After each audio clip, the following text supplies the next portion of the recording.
Nanti yang kedua. Sebelumnya, Assalamualaikum warahmatullahi wabarakatuh. Waalaikumsalam warahmatullahi wabarakatuh. Alhamdulillah, subhanallah, walhamdulillah, wala ilaha illallah, wallahu akbar.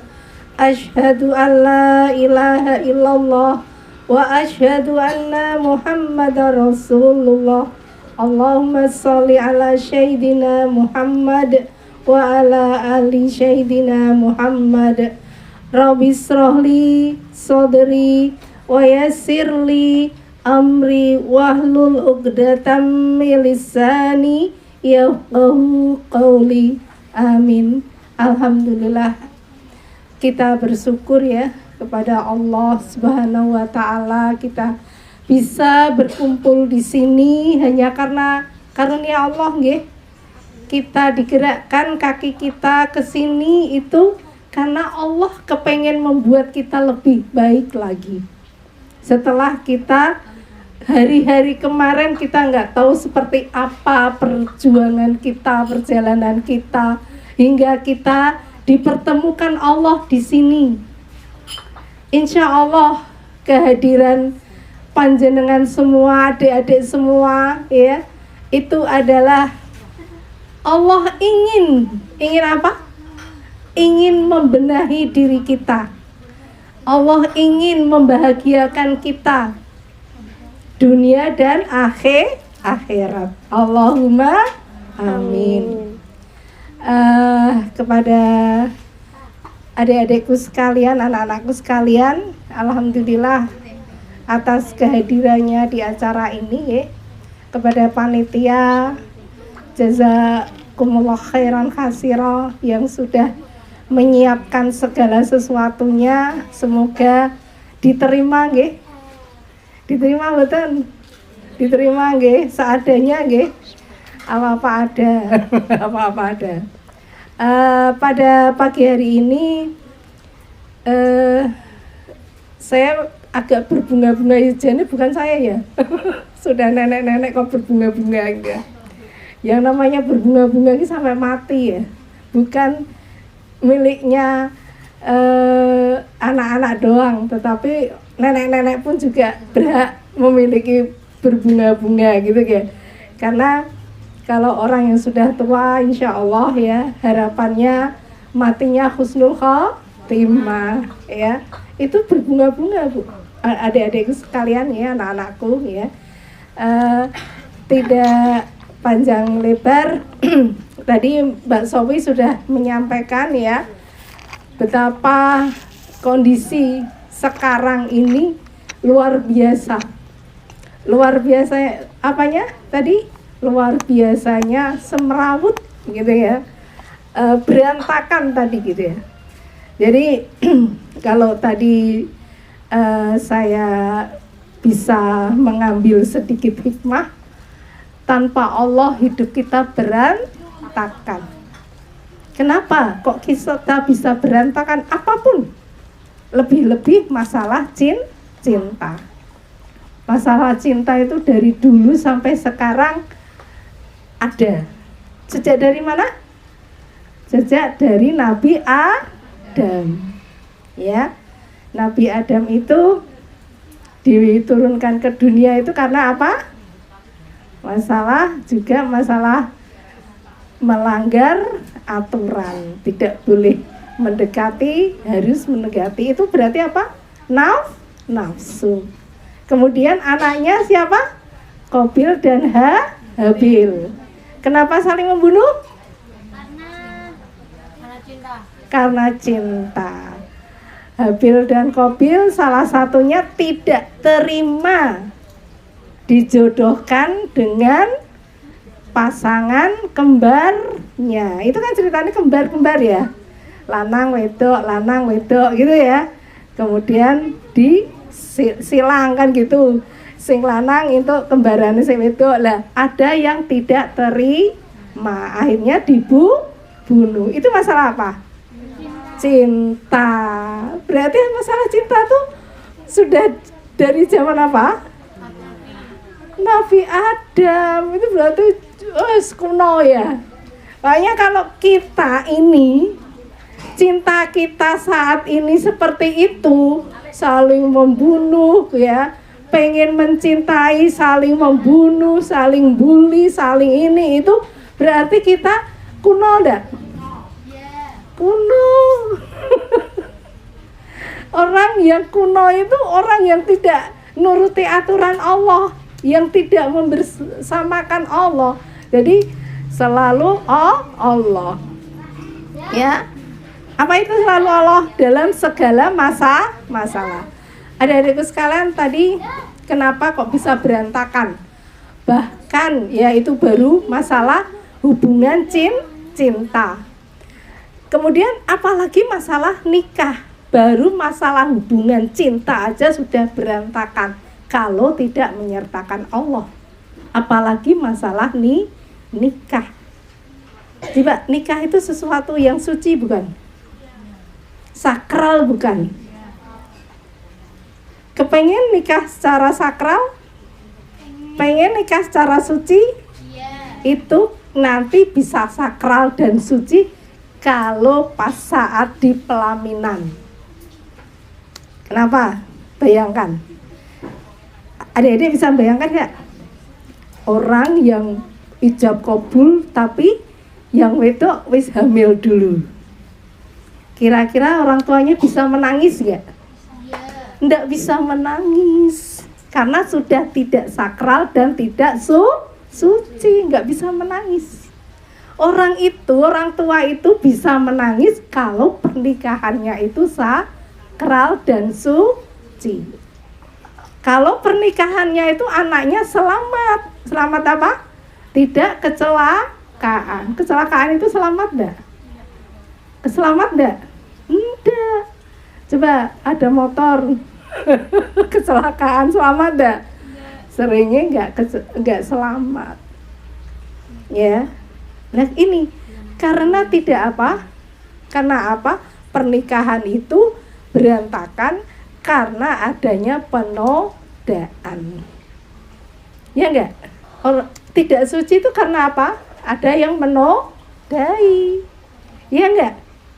Yang menodai siapa? Laki-lakinya? Benar. Siapa? Iya, kalau kita nggak mau wanita solihah, ya pacaran aja nggak mau, masa sampai pegangan tangan aja nggak mau, pacaran aja nggak mau, masa sampai dinodai dengan berzina? Enggak kan? Maka kalau ibarat apa ya? Kalau pepatah mengatakan air yang suci itu apa? Susu apa ini paribasan ya? Nila setitik akan meracuni susu sebelangga. Itu paribasan ya. Peribahasa bahasa Indonesia ya. Itu apa? Air suci itu adalah susu ya. Ibaratnya susu. Dia dikasih nila setitik maka dia akan berantakan semua, nggak bisa diminum susunya. Lah tadi diibaratkan kalau kita itu suci ya, insya Allah orang suci itu tenang. Kalau pernikahan itu dilalui dengan kesucian, nggak ada yang menodai sama sekali. Pacaran enggak, apalagi yang tadi macam-macam enggak, dia fokus kepada Allah tadi yang sudah diceritakan di mana surat tadi ya, gitu ya. Masya Allah, luar biasa itu ya. Dia tidak mau nerima karena nggak mau pacaran, itu petunjuk dari Allah, itu luar biasa gitu. Itu dia tidak ingin menodai pernikahannya karena nikah itu suci. Kenapa seseorang itu nggak mau menodai ya? Dia nggak mau berantakan soalnya. Ya, orang yang pacaran itu berantakan. Coba ada yang pernah ngerti? Dia pacaran terus pasti dia jadi jodohnya? Belum tentu ya, belum tentu. Pacaran peng 100 misalnya gonta ganti pacar itu ya, kalau belum jodohnya enggak jadi jodohnya. Jadi jodohnya enggak? Enggak. Lah kenapa capek-capek pacaran? Pacaran ini capek enggak? Capek nganggo banget. Capek apanya? Capek perasaannya. Apalagi? Capek effortnya. Apalagi? Tersiksa batinnya. Apalagi? Capek kantongnya enggak? Oh, apalagi sekarang laki-laki sekarang golek sing sugih. Wanita sekarang golek sing laki-laki maco misalkan ya. Orang duwe-duwe ra apa-apa sing penting gagah gede dur. Tibae dibully misalkan. Itu tabiat wanita begitu. Ya. Tabiat wanita itu nek wis dirayu, ngerti lo enggak? Lemah. Makanya jangan pernah menuruti hawa nafsu. Itu tipu daya iblis. Jadi iblis itu paling seneng kalau anak itu satu pacaran. Dua, nek wis keluarga berantakan. Kemudian cerai. Itu pas dengan misi iblis. Jadi bocah kon pacaran sik wis seneng ya. Wes pokoknya walaupun pacaran ala Islami, ada nggak pacaran ala Islami? Ala-alaan loh maksudnya. Gini, kan, Dek, sudah tahajud belum? Sudah Mas, gitu. Jam berapa? Jam 6 pagi. Lah karena pengen effort ya. Pengen didelok oleh kekasihnya gitu ya. Wih, aku adalah wanita yang solihah kan gitu ya. Padahal nggak pernah sholat. Itu ya, itu yang terjadi kebohongan. Itu seolah-olah, Dek, hari ini Kemis ya? Iya Mas gitu. Puasa nggak? Iya puasa. Lah tadi sahur, iya sahurnya jam berapa? Jam 5. Jam 5 pagi sahur. Itu ya, itu karena kepengen dilihat oleh siapa? Oleh pacarnya. Jadi kalau seperti ini tuh berantakan semua ya.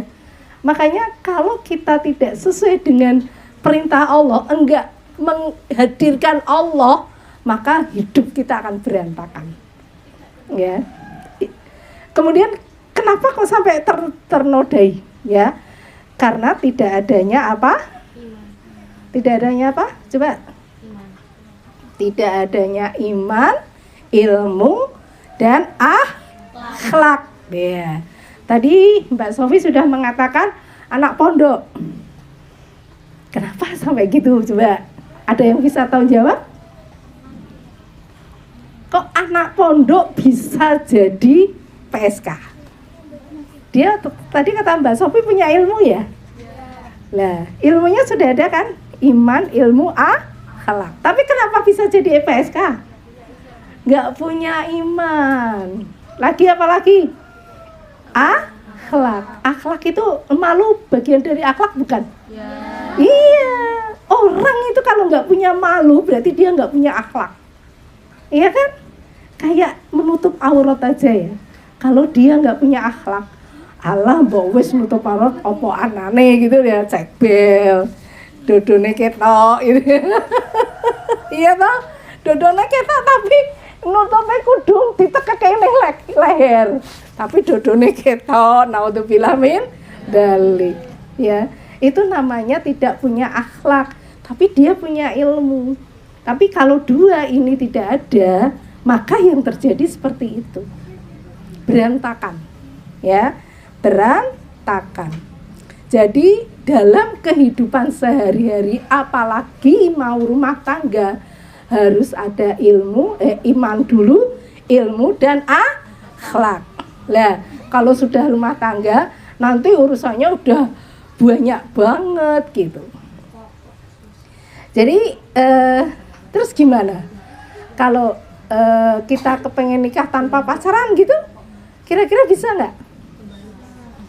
Bener. Lah kita wanita nyari jodoh nggak sih? Nyari jodoh nggak sih? Bener nih, oh berarti punya aplikasi jomblo nih. Wanita tuh tidak nyari jodoh, ya. Yang nyari jodoh siapa? Laki-laki. Maka kalau laki-laki itu naksir seseorang yang sudah sesuai dengan kriteria Islam, kejar dia. Tapi sesuai dengan Islam. Kejarnya gimana? Cari tahu, ta'aruf, info-info tapi tidak bertemu, itu namanya ngejar. Kalau sudah dikejar, kok ternyata Allah enggak jodohin, frustasi bukan? Frustasi enggak? Bunuh diri enggak? Gantung diri enggak? Enggak. Iya pasrah. Ini orang yang beriman. Tapi kalau orang yang enggak punya iman, punya pacar, enggak jadi jodohnya, bisa-bisa gantung diri, bunuh diri. Kasihan ya. Kasihan diri kita, ya. Wanita tuh jangan suka ngambekan ya. Apalagi diputus cinta. Alhamdulillah, bilangnya alhamdulillah, fainalillah. Alhamdulillah, berarti dia bukan jodohku yang baik. Begitu, ya. Makanya harus luruskan niat untuk bisa kepengin mendapatkan jodoh yang terbaik untuk kita. Luruskan niat, ya. Jadi yang namanya menikah itu untuk apa sih? Mencari apa sih? Terus apa lagi?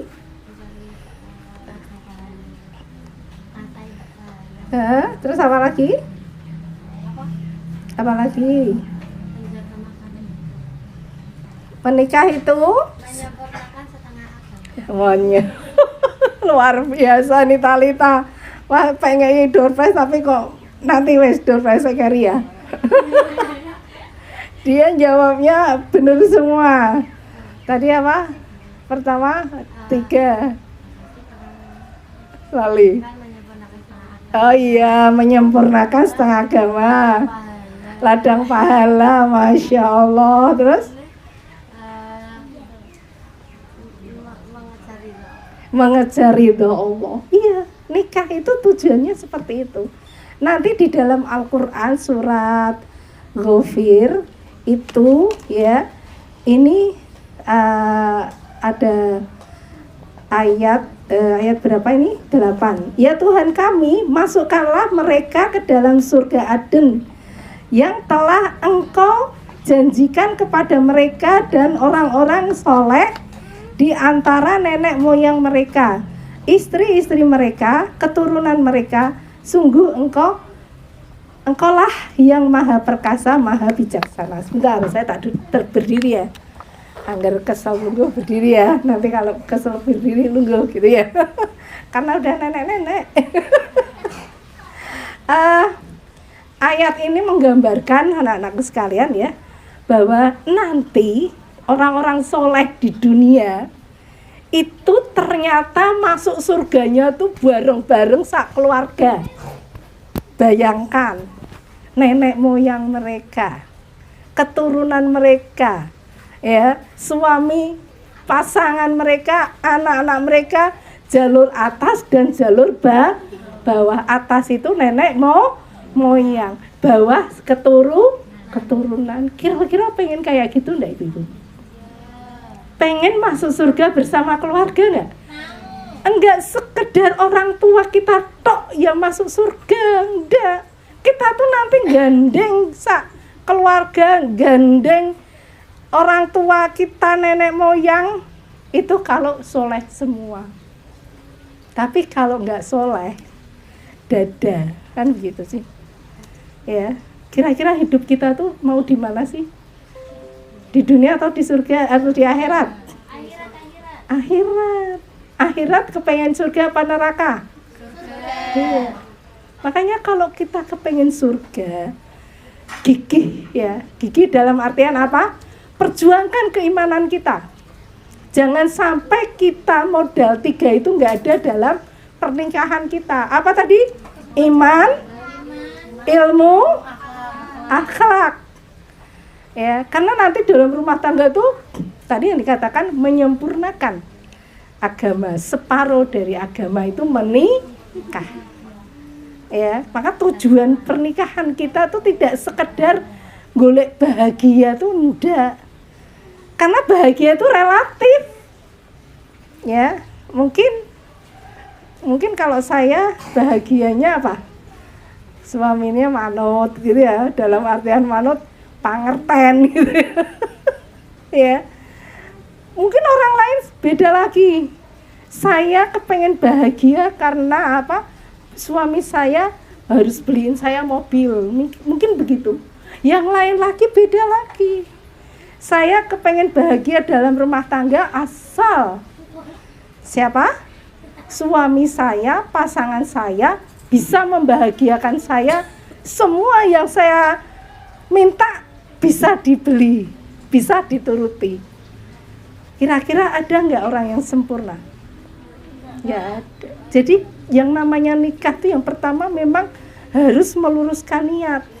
Apalagi yang ini ya tadi dikatakan masuk surga, hadisnya begini. Ini yang untuk wanita solehah ya, wanita yang solehah, yang taat kepada suami, puasa bulan Ramadan, terus apa lagi? Apa lagi? Sholat 5 waktu, menjaga kehormatannya. Masuk surganya lewat mana? Iya, Masya Allah luar biasa. Lewat pintu surga lewat pintu manapun. Padahal pintu surga ada berapa? 7 atau 8? 7 atau 8? Seingat 7 apa 8? 8 seingat Umi itu 8. Yang 7 itu neraka. Ya. 8 pintu masuk surga. Itu bagi wanita solihah yang taat suami, kemudian apa?